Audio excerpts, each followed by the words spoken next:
So in today's video, we're going to talk about the common pain points that affect self-employed businesses and early stage entrepreneurs. So I have my laptop in front of me. I have some notes taken down that I've been compiling during the week for this afternoon's presentation. So please bear with me for the next 8 to 10 minutes and see can we help nudge your business forward. So ask yourself the question, do you feel like your business actually owns you?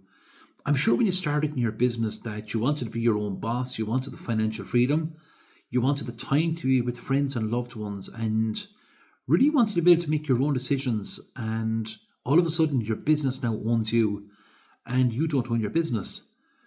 So please raise your hand if that's the category that you're in at the moment. Now, I can definitely agree in the past I was in the same position as you were.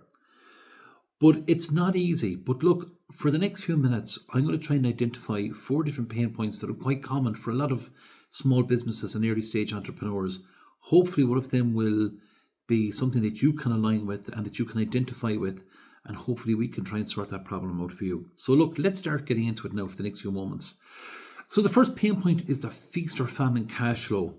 So you know the pattern, a great month comes in, so you relax a small bit more, you spend a little, and you take the time to breathe. The next month is quiet and you suddenly bounce back again and you're in panic mode and you're checking your bank account every other day, wondering if you'd made a terrible mistake walking away from actual employment. Now, I've been in that situation before where, as an early stage entrepreneur, my business would have kind of been like, as Tony Robbins would describe, as the lazy eights. I would get good months and good months, highs and lows. Then I would panic. Then I would say, Ginny, I need to get as many clients in as I can. And I often thought about my previous work. I worked as a flight instructor at Dublin, and I often thought, Ginny, at least I was guaranteed my salary was coming in every single month. But the truth is I became comfortable, and you can never grow or, do something different if you start to become comfortable. You need to start to become uncomfortable and learn how you can grow and how you expand and become a better version of yourself. And most of us, when we are in that trap, we end up getting incredibly self-conscious, get a lot of anxiety, and we start to look at that financial uncertainty that comes with being an early stage entrepreneur or someone who's early stages of business. But here's what's actually happening. You're not taking the time right now to be running a business yet. You're running an actual reaction. And you react when work comes in and you react when it stops. And there is no assisting putting clients towards you consistently. There's no pipeline, there's no follow-up process, there's just you, and you're hoping that the phone will ring. And hope as a business strategy becomes an incredibly poor track record. And I can testify to this. I have a testimony of this because, I also work as a piano tuner, and, I've been in that business for nearly a 20-year period. And what I found is that I would have had some great months and some poor enough months as well. But one area where I started to discover where I really needed systems in place was that we'll just take it, we're in the month of June, but I would normally have started contacting clients in the past. I'm on about maybe 4 or 5 days before the start of a new month, hoping that I would attract new clients, hoping that they would bring business in, hoping that it would help the cash flow within the business. But the truth is I should have been starting, 2 months, maybe 6 weeks earlier. But what I started to bring into my business was systems. And those systems, automated as they are now, would send out messages to my clients 6 weeks before they were actually scheduled to have their pianos tuned. And with that, it gave people time to prepare, maybe to gather the money for the job that they needed done, but also it gave them time to prepare a particular date and things that would fit in their schedule. But what I found out that this created a pipeline for me, it created a follow-up process for me, and it created consistency, and consistency is really what it was all about. So getting real-life experience like that through my piano tuning business really educated me for going forward, especially in this coaching business that I'm involved in. So you hope cannot be what you have to have. You need to have a strategy. So pain point number 2 is underpricing. Again, I have a huge testimony of that as well, where I would have underpriced before, and that really came about having that lack of self-belief within myself. But my self-image had to change. But let's look what we've put together throughout the last few days and see does it correspond with you. When it comes to that pain point number 2 of underpricing, it's one area that nobody truly wants to talk about. You're charging really what feels safe to you. not what your actually work is worth. You're not looking at the outcome. You're actually looking at what feels safe to you. You're asking yourself the question, how would the client feel if I charge this amount? You're actually worried, are they going to push back against you? And then you're going to ask yourself the question, how am I going to respond to that pushback if the client pushes back? And the feeling that comes about with underpricing then becomes resentment. And that's one thing you definitely don't want in your business. And again, I love sharing these nuggets of information with you, because the reality of it is I've been there. I've been where you are at the present moment, struggling in the 5-figure sector, trying to grow to 6 figures, but not really changing my self-image, not trying to be the better version of myself, not raising the standard. I was fearful about charging, I should say, like that. And the underpricing also became a huge issue for me as well. And here's the truth, underpricing is not a problem. Self-image is a problem. Now, while we're talking, we have a cat that's after coming into the kitchen called Oreo. So I'm going to have to let that cat out, so I'm sorry for the disturbance. Just give me a minute.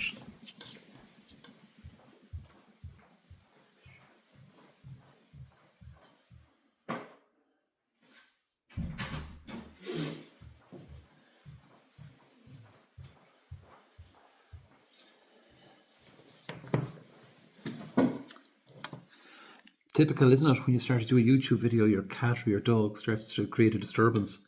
But anyway, we were at the area of talking about pain point number 2, which is underpricing. Underpricing is not a pricing problem. It is a self-image problem, as I said a few seconds ago. And you start to charge what you believe that you're worth. So remember, if your number is too low, it's somewhere in your thinking. And that's the truth of it. It's all about your thinking. So ask yourself, how do you see yourself? Is there anyone else in the same business that you're in that you truly want to emulate, that you can say have set a particular standard, have set particular prices, have set a particular worth in themselves? Do you look at those people and say, oh my God, I just want to be so much like them? If you want to have the same results that they have, I should say, you're going to have to change that self-image. You're going to have to raise the bar. You're going to have to raise the standard and bring it to a new level to create that 6 or 7 figure income that you want in your business. Because remember, as we said earlier on, you've become comfortable, and with comfort, you can never make that change like that. It's really important that you start to make those changes. Look, when I work with clients, this is one particular area that we try and work with. A shift in the income comes about from a shift in the self-image, and that becomes about consistency in the results that we see. And the price does not change who you are. It's the understanding of who you are that changes those prices. Let's look at pain point number 3, where there is no system and all hustle. I briefly went over that just a few minutes ago, but I really want to go into it in a small bit more detail, so it really starts to, or that you really start to comprehend it. And when we talk about pain point number 3, that there's no system and all hustle, really what I'm trying to say is that there's nobody out there questioning your work ethic, because the truth is, as a self-employed business owner or someone who is an early stages entrepreneur, your work ethic cannot be questioned, because I know for a fact you're up early, you're working hard, you're getting things done, you're doing your very best, but the business has been run completely in your personal effort, and it's been running your memory, and it's been running your willpower. And after a while, that drains the living life out of you. It drains everything that's around you, and you cannot be the person that you want to be or desire to be if you're running your business like that. And everything starts to live in your head. I've been there. The follow-ups live in your head. Your client records, your administration, your marketing, it all stops in your head. And the reality of it is that if you had to stop for 2 or 3 weeks, the whole thing would just stop and collapse. So be honest with yourself. You probably have seen this happen in the past before. Life just gets away with you for a few days, and it's all hustle and bustle then, and it's problems. There becomes a feeling of exhaustion with that as well. And the reality of it is you don't want to live in that space. It's crazy. So something has to change. Systems do not replace effort, and it's important that you understand that. But what they actually do is they multiply it. Now, I love the fact that a system can multiply things for you. Every process, every document, every automation you put in place, it creates something fantastic. But what you're actually doing is you're creating an investment that mightn't pay you back just today, but it will pay you back every single week as you go forward. So it's important that we understand those things like that.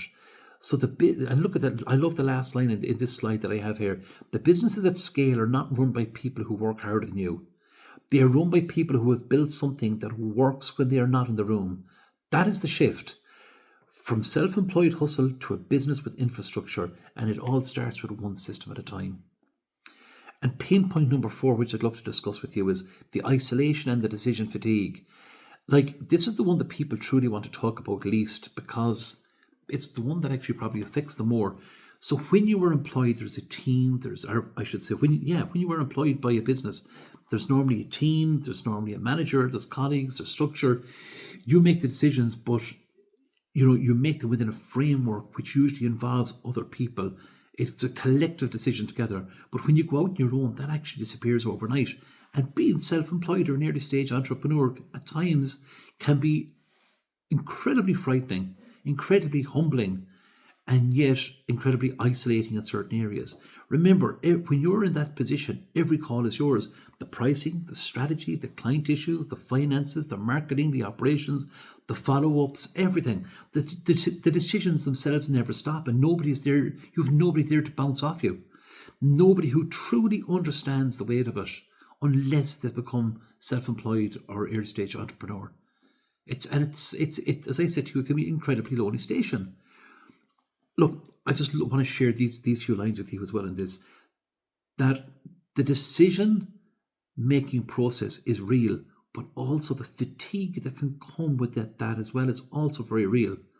So by the time evening comes, you've made so many calls, and the day that you thought, of making one more thing or doing one more thing is exhausting. So a lot of important decisions get pushed away. They sit on the list and the business stalls. Look, I even find within my coaching business, and I'm not years in this coaching business, so I would class myself as new to it. But what I'm building is experience. I turn up to you on YouTube every week, where I want to create that consistency. It's the same with the reels and shorts that I do on YouTube and Instagram. It's 2 or 3 of them every day, because it's the consistency, I should say, that you're building up. And yeah, there's days I get tired, there's days I don't want to do it, but I have to do it because I want to make the change not alone in my life, but I want to change the lives for the potential clients that I have coming into the business. Because this cannot be about me anymore. It has to be about sharing the love with so many other people, helping them to expand, watching the benefit that it means to their employees and to their families. And that's what it's all about. But as I said to you, you can get exhausted very, very quick. So it's important decisions do get pushed away. They sit on the list, and as we said just a few seconds ago, the business tends to stall. But the answer is not working harder in isolation. It's about getting the right people with you. And sometimes that's where a coach really comes into place. You bring a mastermind, you bring a community of people around you that are in the same area, the same arena, that have the same understanding as you. And proximity to the right thinking changes your thinking. And it's important that we understand that. So look, thank you for sharing the last 13 to 14 minutes with me. I've just shared the 4 main common pain points that, self-employed businesses or young entrepreneurs experience in their business. They're like the feast-or-famine cash flow, they're the underpricing, it's all system and no hustle, and then there's the isolation and decision fatigue. But remember, none of these have to be permanent. None of them mean that this has to rule your life. This means that you're on a beginning of your journey. So if you want to stay on the course, you want to transfer your income, you need to become that person. It's about changing that self-image. It's all about the mindset, it's all about the model, it's all about the method, and being self-employed within a life that actually works for you. So look, if you are self-employed, if you're a professional working towards that 6-figure income, and if you want support doing it, I run a 5-day income breakthrough challenge. I'm going to attach the link below. It walks you through the exact framework that I actually use with my private clients. And as I said, the description is going to be in the comments below. But please don't hesitate in reaching out if I can help you in any way. So I hope this video has been of some help to you today. If you like our channel, please give us a thumbs up. We'd love if you could subscribe as well, so that we can help develop the channel, develop better content, and to bring more value to the clients that we have in our business. So from me to you, have a great evening. Thank you so much for taking the time to watch, and God bless.